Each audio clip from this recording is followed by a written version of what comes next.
Rolling. One of the brilliant things that Trump did a few months ago that you don't know about because the Democrat media shields you from good things that Trump does is that the Russians have developed probably the best. Hypersonic. No. Okay. Nope, you don't know. All right, go ahead. All right. The Russians have developed the most advanced anti-aircraft system in the world today. And they were going to give it to Iran so that Iran could protect themselves against air attack on their nuclear facilities. And Trump quietly talked them out of it. So right now, the Iranian nuclear facilities are sitting ducks. And as I've said in every single show since this topic came up, our best bet is to destroy their nuclear facilities as much as possible, which is something we're fully capable of doing. But amazingly, Trump may do something that even I didn't think he was brilliant enough to do, and that is overthrow the Iranian government through creating so much pressure on them that their own people will revolt. Now, Rick carefully avoided noticing that 1,500 people had been killed since November, and 7,000 people had been captured by Soleimani's thugs and imprisoned because, even as we speak, the Iranian government is poised to fall. Now, they've held on a long time, but this is the most severe challenge to them. Now, Hold on. I don't think we need to have an argument here because I'm going to kind of mostly agree with you. Okay. So just hold on. Just let me agree with you, then we can move on because we. No, but I have something to say.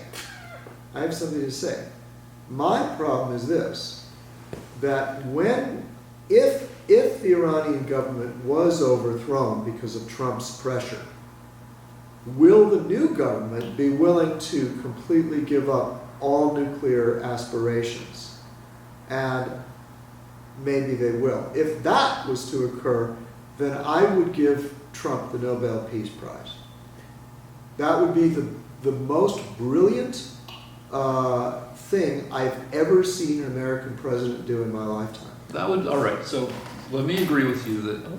Let me just make a quick comment. So Reagan helped bring down communism, right? Yeah. So is it safe to say that what you're saying, it could be Trump bringing down Islamic radicalism? Yeah.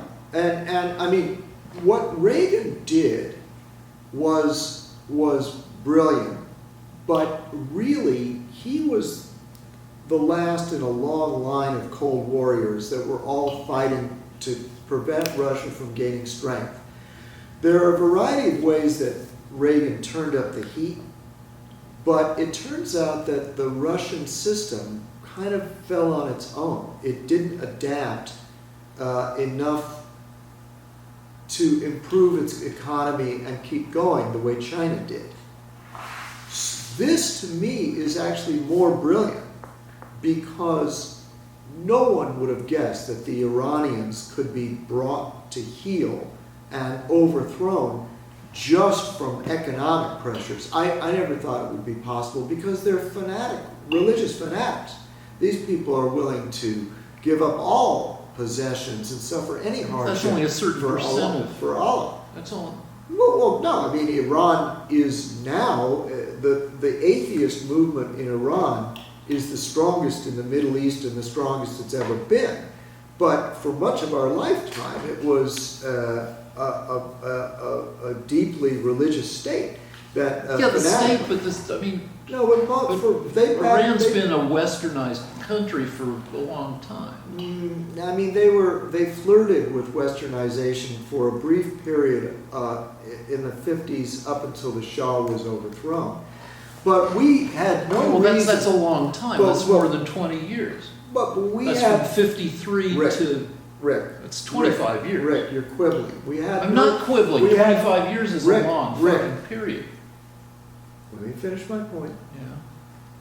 We had no reason to believe that the Islamic Republic of Iran would collapse on its own. I have not believed that they could be forced to collapse. Yeah, so And I now think it's possible. I hope it is, and that And if I think it- Trump if it will happens, deserve yeah. credit for that. Okay. There was the possibility of a green revolution in Iran Which It was- was under Obama. Now, who did nothing. who was criticized for not doing nothing. enough. He didn't do anything. Yeah, so, and that was seen as a missed opportunity by, I don't know if it was by some people. By me Okay, so and all the all right, Republicans. all right, so let's move on, because we've I have another subject. I rarely do this. I have a topic. okay. Can I have a topic? Do we have time? Yeah. All right. So I watched with horror our last show, and I saw that I had been censored. No, well, we took the Not- thing. We not almost only- never take a thing out. Not only do I have to worry about Democrats censoring my speech, but I also have to worry about my own colleagues censoring me. No, the problem. Listen. So I'm You- going to say something No, right no, now. hold on, because I you- will we not don't- be silenced. Yeah, but that section. Anything that you have to be careful in talking about that subject because it has implications beyond you. It wasn't. We didn't take it out because of the. Oh. See, so Okay, but I can talk about it, and I don't think it has implications. It would take a private detective a year to find out, to somehow harm someone for what I'm going to say right now. So I'm going to say it, and then we'll deal with it. So the topic that we took down, for whatever reason, let's just say that my colleagues were well motivated and well-meaning, was this. I think it's fair game to talk about the fact that 90% of the children that were molested by the Catholic Church were boys being molested by male priests. And the reason I think it's important to say that is because nobody says it. Everyone talks about the molestation, but people are so afraid of offending homosexuals that they can't admit that this was homosexual rape. And I think it's look, you can't be afraid to admit these things. And the reason that the argument that Rick made last week was the knee-jerk argument that every liberal makes and every human makes. I've made the argument, and that is this. Gays are not more likely to commit child molestation. Just because you're gay doesn't mean you're going to molest a child, right? That's the argument. So I thought about it all week. I thought about, 90% of the children were boys and they were molested by men. So what are the statistics? And it turns out, yes, actually, it's true. 33% of all molestation of boys, here's the statistic. 90%, over 90% of all molestation is carried out by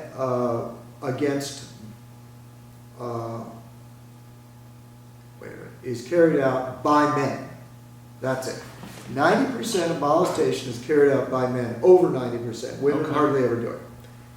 But 1/3 of all molestation is gay men molesting boys. Now, that's a meaningless statistic until you realize that only 3% of the United States is gay men. Maybe 1.5% because all gays are only 5 or 6%, and that includes lesbians. So if say 2 or 3% of the men in America are gay, and 33% of the molestation of boys is homosexual, then that means that you can do the math. I know that. Gay men are 3 or 4 times, maybe what is it, 6 times more likely to commit molestation of children than heterosexual men. I think it's, What's the math on that? Is my math correct? Let's say 3%. I don't know, but I mean, yeah. If So 3%, all right, the way you're framing it, yeah, it's math. I can't. Right. You know, I can't be. It's just math, right? but it's more. I believe it's more complicated than that. And can we take a break for a sec, or we've been going for a while? Yes, he agreed. All right. And okay. Let's turn the camera off. Oh. Rolling. All right, we're back with young Lance. Just by coincidence, Lance is a young boy, not because this picture happened to turn up, not because it's germane to the discussion. I hate this topic. But I think I got to say that I haven't read up on it, but I got to say, just because, are more boys in general molested, sexually abused? I don't know. Than girls? I don't know. I don't think so, but Well, wait a minute. Wait. Okay. Now I don't know the rule. I just know that gay men are 6 or 7 times more likely to molest a boy than no, I mean, heterosexual men. no, you can't Wait, argue to molest that. heterosexual men are 7 times less likely to commit molestation. No, than I gay think men. I don't think you can lump pedophiles in with people who have preferences for people who are old enough to have sex with. Well, Pedophiles are, I think, need to be looked at as a separate. that's what the gay excuse makers say. Well, so I'm making that Is excuse. that when a man has sex with a boy, it's homosexual. Yeah, but does the guy? I don't know because I haven't read up on it. But Yeah.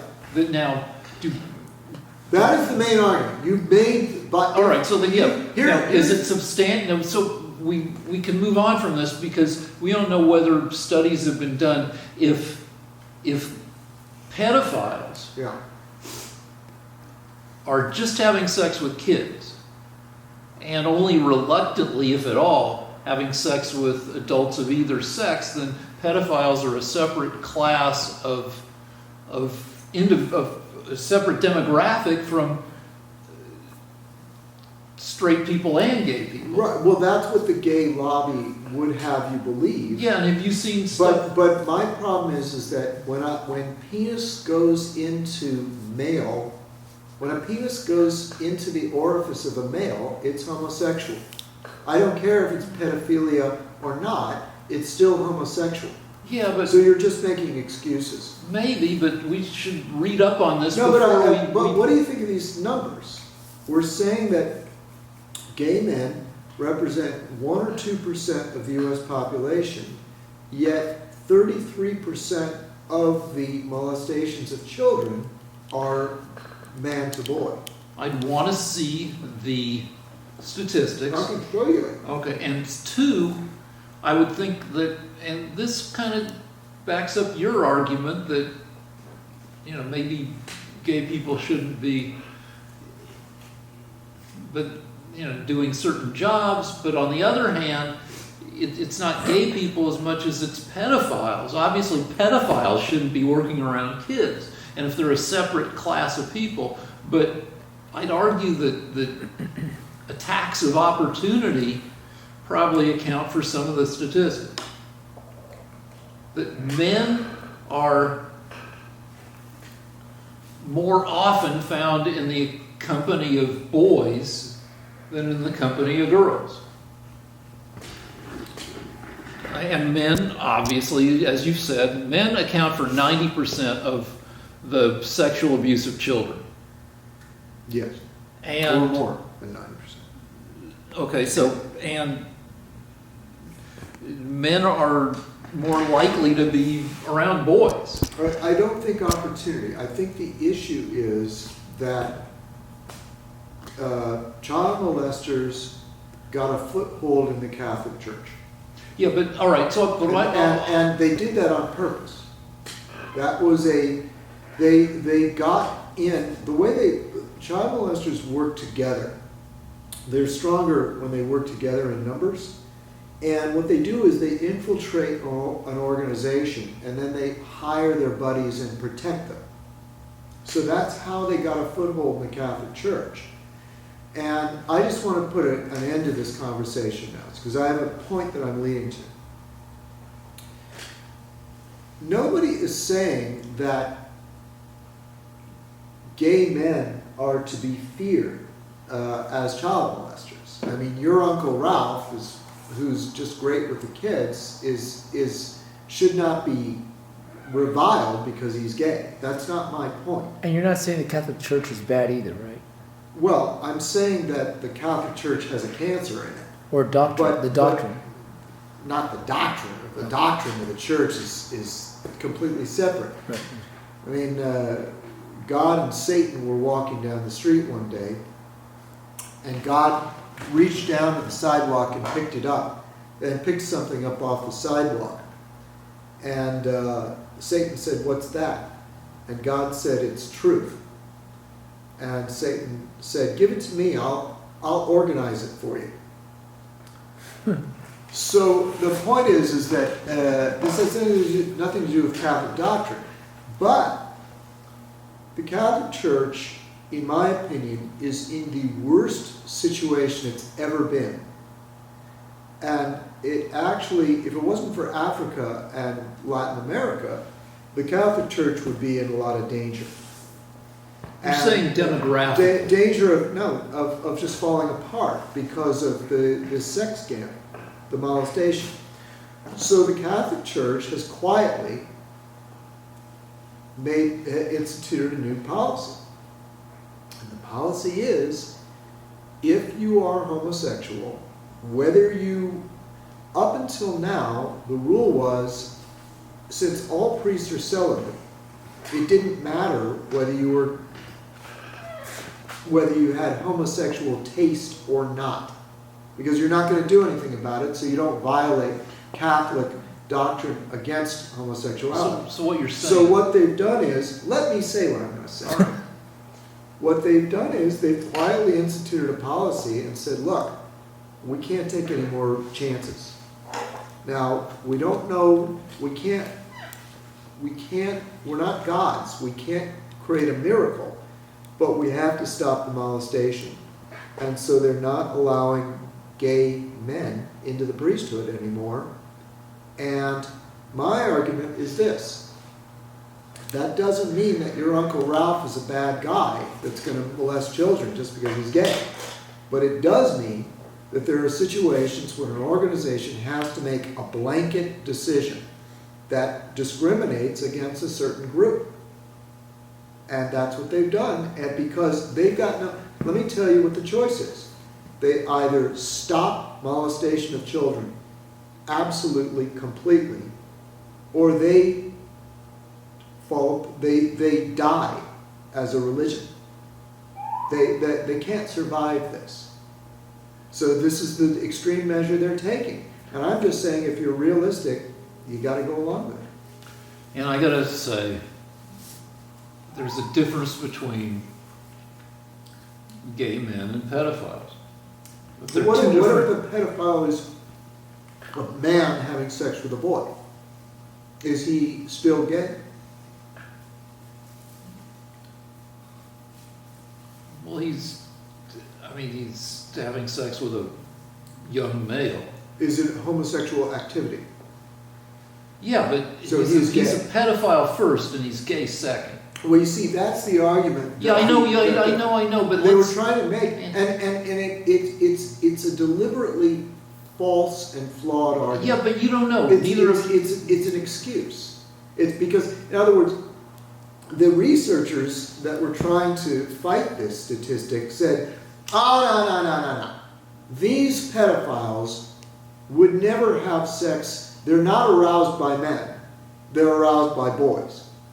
So they're not really gay men. So we need to look at studies. Well, those are the two choices. Right, but You can either say these are the numbers, 33% by gay men, 2 boys, or you can say, well, but they're not really gay men. or you can They're read up, pedophiles. And which that's I not the haven't- same thing. And my But- argument but is, you- it is the same. But I don't think either of us has read the fucking studies. Well, I read articles about the studies. I didn't go to Johns Hopkins and get the actual Yeah, well, paper. all right. So if we're going to keep talking about this, which I hate talking about because it's a fucking ugly subject. No, it isn't. All right, but anyway, let's move on to the next thing, which is you've been bringing up Uranium-1 for as long as we've been doing the show.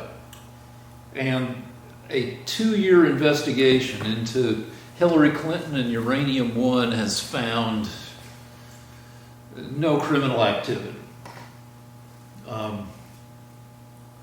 And that there's everybody, you'll say that there's still people on your side. Let me bring in another issue. You love to talk about how the mainstream media shield me from essential knowledge. Yes. All right. So, and I like to say that's bullshit. So I looked up how many journalists there are in the United States. And there are roughly 35,000 full-time journalists. It used to be closer. You looked this up. Yeah. Oh, go ahead. All right. There used to be closer to 100,000, say 10, 20 years ago, but the economics of journalism have been just, scuttled. And the journalists are overwhelmingly on the liberal side of things. Hold on. Yeah. No, I'm making a new point. But they're also overwhelmingly concerned about being objective. And How do you know that? because there was a study, the study I mentioned last week, as our director brings up, that says that objectivity and neutrality is their number one priority. Well, how do you prove that? For what? Well, you can ask them. And then you can also... You can ask them. No, but there was also a fucking study done of 1,700 journalists where they were set up. They were offered, without being told they were part of a study, they were contacted. It was a blind study where they were offered the chance to interview a new candidate for some office. Okay. It was a fake candidate. And I don't think the interviews ever actually took place because there wasn't really a candidate. But they were offered 4 flavors of candidate. Extremely conservative, lightly liberal, and extremely liberal. And,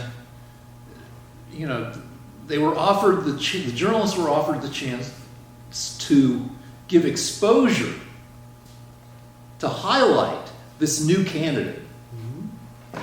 And they found out that the response rate for interviewing this new candidate was fairly uniform across all flavors of candidate, where you'd think if journalists weren't neutral, that the journalists would jump at the chance to highlight a liberal and run away from interviewing and giving coverage which is valuable to a conservative. No, you wouldn't. I mean, okay, It go ahead. doesn't prove anything. I'm amazed that you bought that. I'm sorry, my tongue is cold. He ate a frozen banana Yeah. over break. You should eat frozen bananas. They're healthy and delicious. Well, they saw me eating it. We ate on camera. I did Yeah, that on but purpose. they didn't know it was a fucking frozen banana that froze your tongue, so. All right, I Could've wanted been- to add production interests to our show. It doesn't prove anything. I mean, it's the most meaningless statistic possible. How many people on MSNBC would turn down interviewing Trump? They'd love it. Well, this isn't, Trump got elected in large part because he got billions of dollars worth of coverage. Right. So the fact that liberal reporters will interview a Republican doesn't mean anything. Okay, fine, that's a weakness of the study. Okay. But the deal is, here's the argument I'm going to make. There are more than 30,000 full-time journalists. Yeah. And I would say that there's a pool of, a couple hundred, unless you can prove me wrong, journalists who write the kind of stuff you like, on the sites you like. And I'm just going to argue by sheer numbers that which is easier to believe, that there are 35,000 journalists in this loose conspiracy to deny me information, or that there are 200 journalists on your side who are spreading cherry-picked bullshit. And I would say that it's an better statistical argument to make that the larger journalistic enterprise, which is flawed, all sorts of mistakes are made, and there are divided priorities now, as I've said a million times, now that journalism is so profit-oriented, it leads to shitty priorities and confused priorities. But to argue that all 35,000, that these tens of thousands of journalists are conspiring to make me ignorant about stuff as part of a liberal conspiracy, I think that's a harder argument to convincingly make than to say there are a couple hundred Dinesh D'Souza's out there propagandizing. I'll make the argument right now. What has happened is they've done studies that show that over 90% of all journalists contribute to the Democrat Party. And the way they know that is that contributions are public to political campaigns. So they're able to find the names of the major journalists. Well, I'm not and disagreeing. they're We don't have able to argue about I it. thought you weren't going to interrupt me. Yeah, but I'm saying we I don't. thought you weren't going to interrupt me. I thought you weren't going to interrupt me. So, they can trace back the contributions of reporters, and they found that over 90% were contributing to the Democrat Party because it's public knowledge. It's not in dispute. The second thing I was going to say is that they've also studied journalism departments at universities. These journalism departments, it turns out, have similar statistics. I don't have the study at the top of my head, but I know that the vast majority of journalist departments are run by and taught by Democrat professors. And one of the alarming tendencies in the way that they teach journalism that has been revealed is that they believe that a journalist should be an activist. these journalist schools are training people to training the reporters, the young journalism students to be activists. And the activism is because they believe that rather than simply report what's happening as honestly and objectively as possible, that the journalists should try to change the world. That's what an activist does. An activist changes the world, and generally for the left. So as a result, from the very beginning, young people are learning at left-wing institutions, and when they go on to become reporters, they're supporting the Democrat Party. So that's how people become biased. Now, if you want to, you can analyze the treatment of Trump. For example, it turns out that over 90% of all coverage of Trump is negative. Now, this becomes harder to argue with Rick because he'll say, well, he deserves it. He's 90% bad. That's the But- argument to make. Yeah, but my point is that I don't believe he's 90% bad because he's done a lot of good things. In an economy doing this well, in a country this strong, both in international and domestic affairs, an objective person would say that he's at least doing, he can't be 95% negative. You would have to say, how can you possibly say that things are going as well as they are in the economy, but Trump is 90% bad? So it doesn't make any sense. It's objectively wrong. And No, finally, you can't. and finally, my last argument, because you spoke for a long time, Fine. is again, you still believe that Trump is a Russian asset. And there's never been any proof of that. And the only reason that you believe that is because your media brainwashed you. So, I mean, there are 100 other things I could mention, but that's for starters. All right. Well, all right. Being an activist. Well, let's. I don't want to have this argument anymore. I want to get to Uranium One. Okay. So there's been a 2-year investigation into Uranium One, which was a bullshit story constructed by shoddy journalists on your side, and investigators working for the Republican side got in there and they looked at it and found nothing there. The decision one more thing, which is I had you look at, uranium is this tightly controlled substance, very rare. So we went and I showed you, if you go on eBay and search for uranium, there are 11,700 items with uranium in them for sale. They're not exploded uranium, but some of them are radioactive. You can go on eBay and for $10, you can buy a chunk of uranium ore to test your Geiger counter with. It's got some radioactive shit in it that will set off the Geiger counter. And it turns out if you mix uranium in with glass, it makes this crazily, weirdly colored Vaseline glass that's a glowy green that actually glows in the dark because it's radioactive. Anyway, this deal that was made, that they found out that nothing, that Hillary didn't do anything, that she probably wasn't part of the deal, and that she did nothing to be prosecuted for.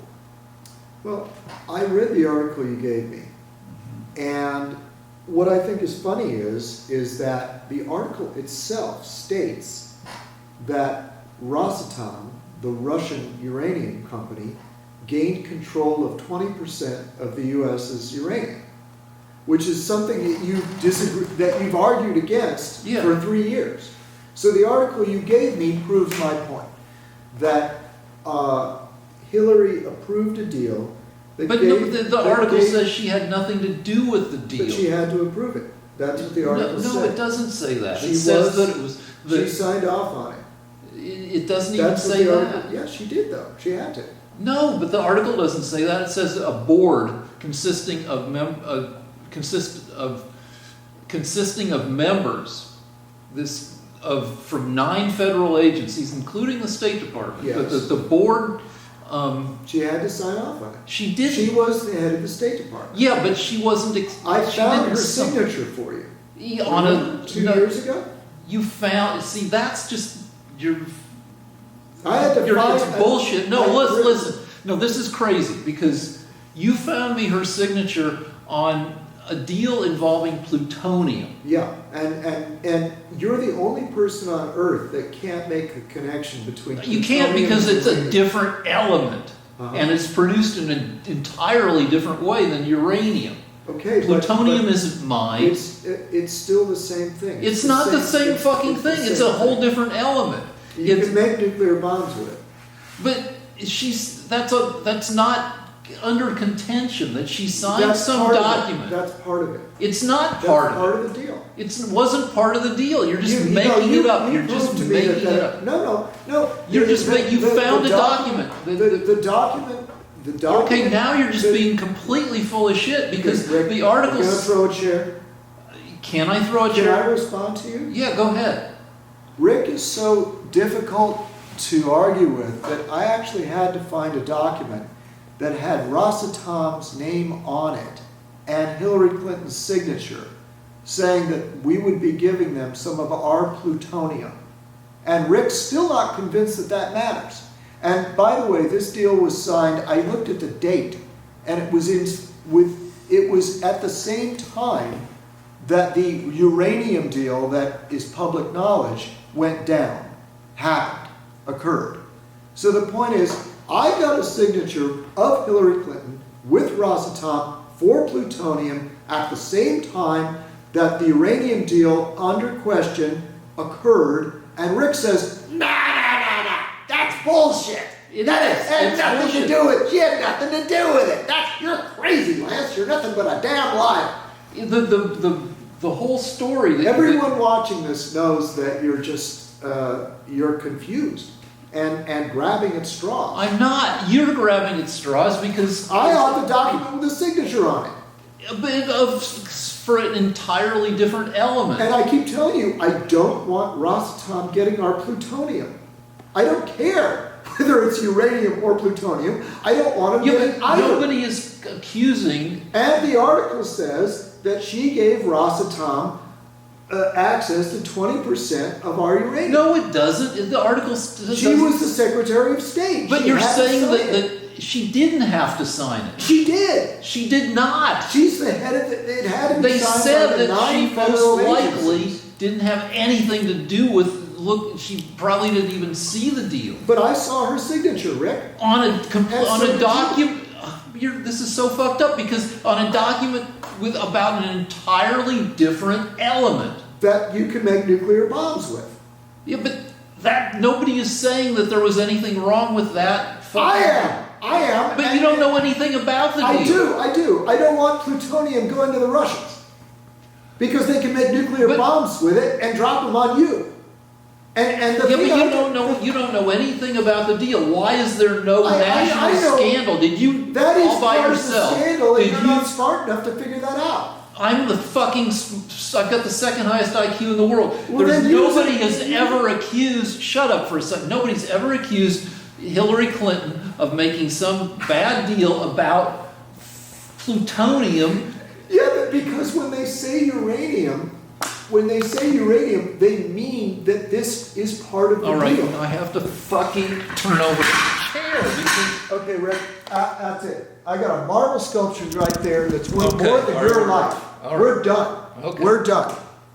We're done. All right, we're done. We're done. Good night, guys. Tips? What? The tip jar? Yeah, Yeah. you can give us money. you want, if you love this kind of shit. I don't know why you would, but our PayPal address is Lance versus Rick, lancevsrick@gmail.com. Thank you. I have to use the bathroom, guys. Not angry, just pissed. Just